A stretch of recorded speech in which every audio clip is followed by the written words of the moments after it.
"Ah, Lev Nikolaich, it's you, where to now?" he asked, though Lev Nikolaevich had not thought of moving from his place. "Come along, I'll tell you a little something."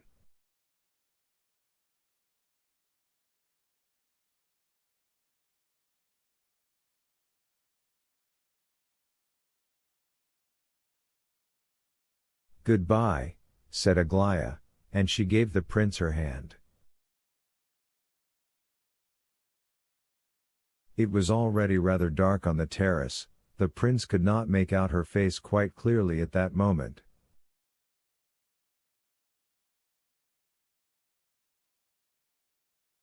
A minute later, as he and the general were leaving the dacha, he suddenly turned terribly red and clenched his right hand tightly.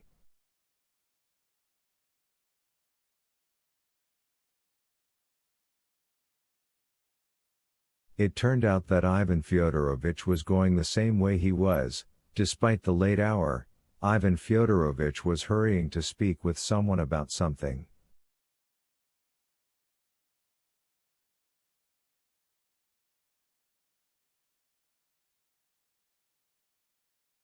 But meanwhile he suddenly began talking with the prince, quickly, anxiously, rather incoherently, often mentioning Lizaveta Prokofyevna.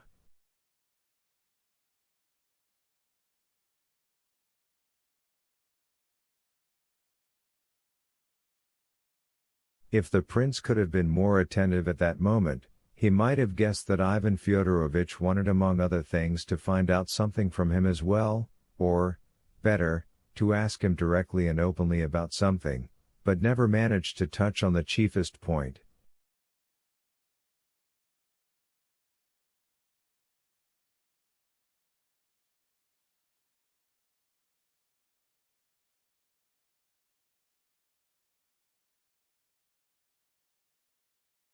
To his shame, the prince was so distracted that at the very beginning he did not even hear anything, and when the general stopped in front of him with some burning question, he was forced to confess that he understood nothing.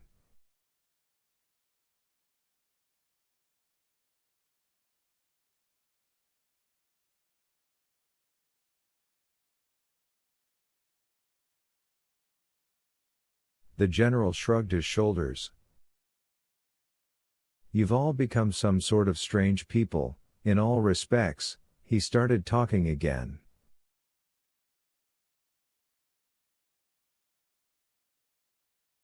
"I tell you, I utterly fail to understand Lizaveta Prokofyevna's ideas and anxieties.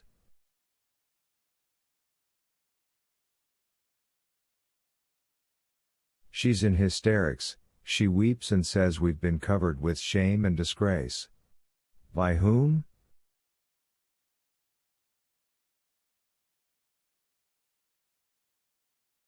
How? With whom? When and why? I confess I'm to blame, I admit it, greatly to blame, but the importunities of this, troublesome woman, and ill-behaved besides, can finally be restricted by the police, and even tonight I intend to see a certain person and give warning."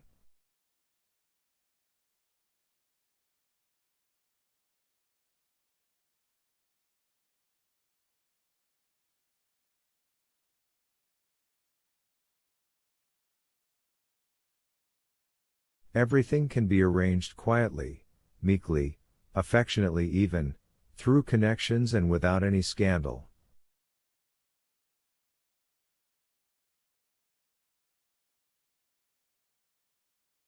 I also agree that the future is fraught with events and much is unexplained, there's some intrigue involved, but if they don't know anything here, they can't explain anything there either. If I haven't heard, you haven't heard, this one hasn't heard, that one hasn't heard, then who, finally, has heard, I ask you?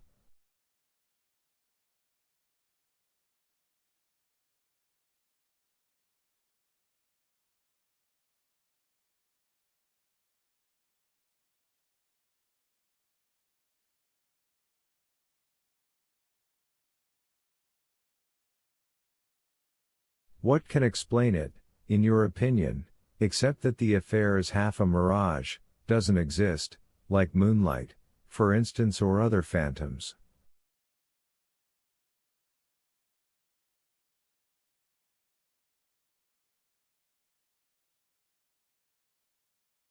She is a madwoman, the prince murmured, suddenly remembering, with pain, all that had happened earlier.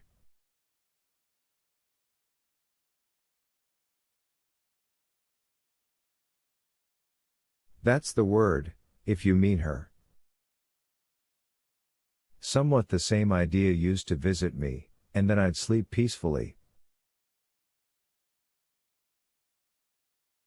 But now I see that others think more correctly, and I don't believe it's madness.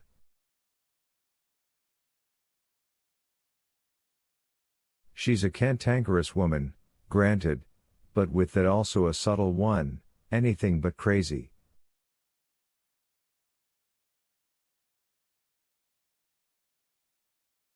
Today's escapade to do with Kapitan Alexievich proves it only too well. It's a crooked business on her part, Jesuitical at the very least, for her own purposes.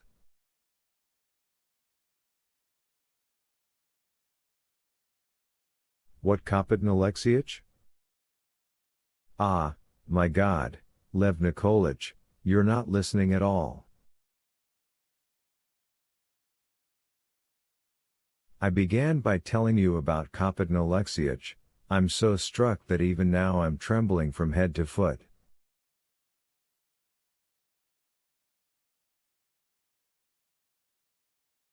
That's why I came late from the city today.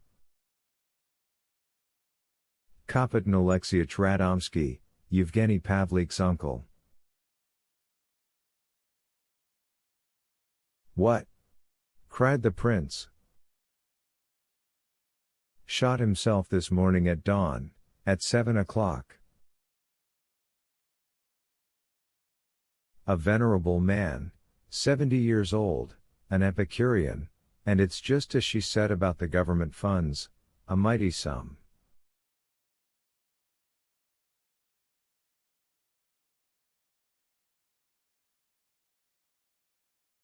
How did she find out, you mean? Ha, ha. As soon as she appeared here, a whole staff formed around her. You know what sort of persons visit her now and seek the honor of her acquaintance. Naturally, she could have heard something earlier from her visitors, because the whole of Petersburg knows already and half, if not the whole, of Pavlovsk.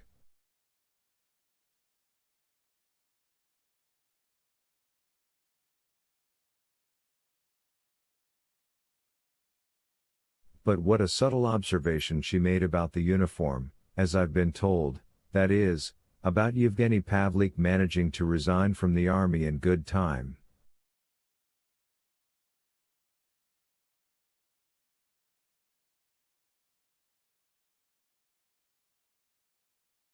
What an infernal illusion. No, that doesn't suggest insanity.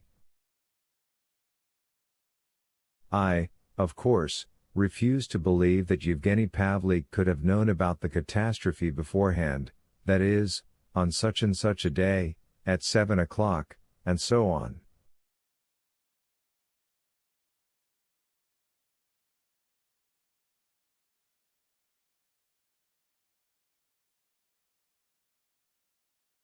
But he might have anticipated it all.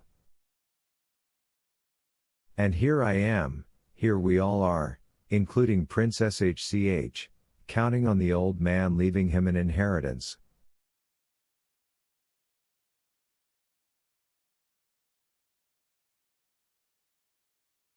Terrible. Terrible. Understand, however, that I'm not accusing Yevgeny Pavlich of anything, and I hasten to make that clear to you, but all the same it's suspicious.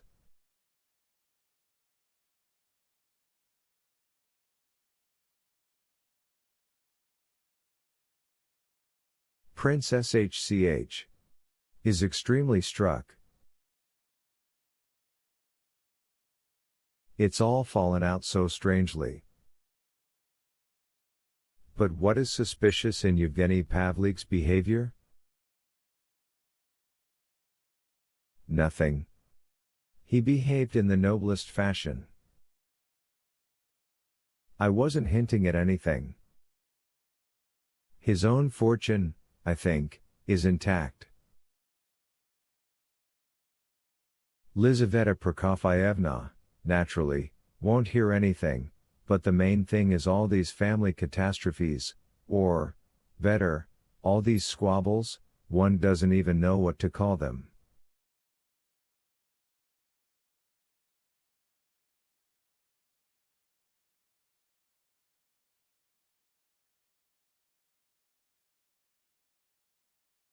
You, truly speaking, are a friend of the house, Lev Nikolaich, and imagine, it now turns out, though, by the way, not precisely, that Yevgeny Pavlik supposedly proposed to Aglaya more than a month ago and supposedly received a formal rejection from her.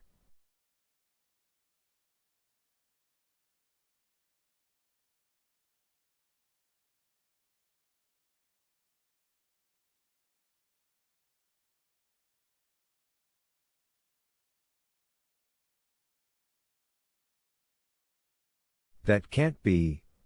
The prince cried hotly. Perhaps you know something?